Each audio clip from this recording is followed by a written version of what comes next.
కళలు, సంస్కృతి, అధ్యయనం, పరిరక్షణ సదస్సులో పెద్దలుగా వచ్చేసినటువంటి పెద్దలు గౌరవనీయులు కోదండరామ్ సార్ గారికి, అదేవిధంగా శ్రీనివాసరావు సార్ గారికి, మరియు ముఖ్యంగా మనల్ని అందరినీ ఇక్కడికి ఆహ్వానించినటువంటి తన జీవితం అంతా కూడా పరిశోధన, సేకరణ, వాటిని భవిష్యత్ తరాలకు అందించాలన్నటువంటి కృతనిశ్చయంతో పురాతనంగా వాడుతున్నటువంటి మరి అంటే గిరిజనుల యొక్క జీవన విధానంలో వాడినటువంటి నిత్యం వాడుతున్నటువంటి వస్తువులు కావచ్చు, ఆటపాటల ద్వారా వాడినటువంటి వస్తువులు కావచ్చు, ఇతర దళిత, గిరిజన, బహుజన అన్ని వర్గాల యొక్క మరి సాంస్కృతిక సంపదను సేకరించి ఈరోజు వాటిని ఎక్కడ పెట్టుకోవాలి అనేటువంటి ఒక తపనతో ఈ యొక్క సదస్సు జరగడం అనేది బాధాకరం. నన్ను ఇక్కడికి ఆహ్వానించినటువంటి పెద్దలు మన జయదేవ్ తిమ్మలరావు గారికి, ఈ సభలో పాల్గొన్న మీ అందరికీ కూడా పేరు పేరున వందనాలు, ధన్యవాదాలు తెలియజేస్తా ఉన్నాను.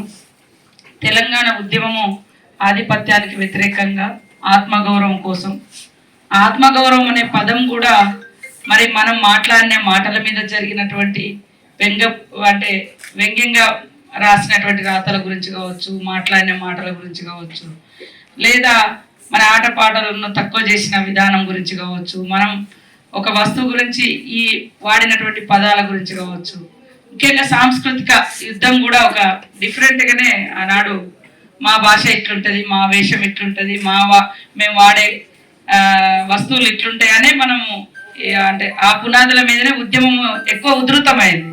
దాంట్లో మీరందరూ కూడా చాలా పెద్ద ఎత్తున పాల్గొన్నటువంటి వాళ్ళు. 10 సంవత్సరాలు మొదటి దశ ఉద్యమం తెలంగాణ ప్రాంత ప్రభుత్వం అని చెప్పుకున్నప్పటికీ కూడా ఇలాంటి కళలకు, వాస్తవంగా వారసత్వ సంపదకు, సాంస్కృతిక సంపదకు ఒక మోక్షం అనేది, అంటే ఇంత పెద్ద ప్రపంచంలో ఒక చిన్న మ్యూజియాన్ని కూడా మనం ఏర్పాటు చేసుకోకపోవడం అనేది నిజంగా చాలా బాధాకరం. అట్లాంటి పరిస్థితులు అంటే ఎవరు కూడా ఎక్స్పెక్ట్ చేసి ఉండం మనం. ఎందుకంటే ఖచ్చితంగా మనం తెచ్చుకునేదే మన కళలు, సంస్కృతి, సంపద, మన హక్కులు, ఆత్మగౌరవం, ఇవన్నిటి కోసమే మనం తెచ్చుకున్నాం తెలంగాణ.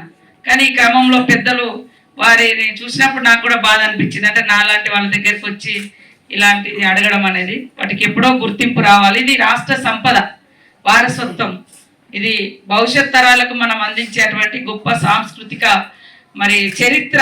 ఇది మనం వాళ్ళకు అందించాల్సిన బాధ్యత ఖచ్చితంగా మా మీద, మీలాంటి పరిశోధకుల మీద, మరి సంస్కృతిని, ఆచారాలను పరిరక్షించాలని పరితపించేటువంటి మహనీయుల మీద, అందరి మీద కూడా ఈ యొక్క బాధ్యత ఉంది.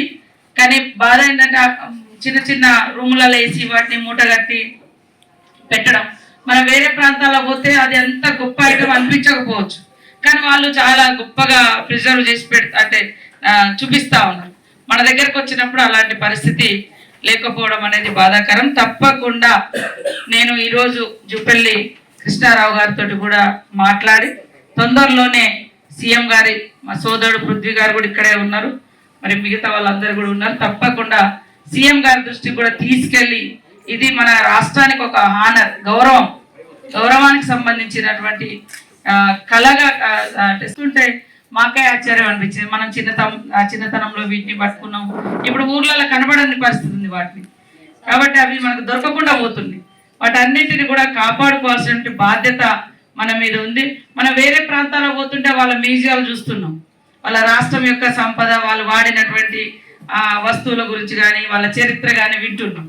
మరి మన దగ్గర మనం చెప్పుకోవడానికి ఇలాంటి గొప్ప ఆద్య కళ అనేది కూడా చాలా అవసరము. వాటిని కాపాడుకోవడం కూడా చాలా బాధ్యత మనందరి మీద ఉంది.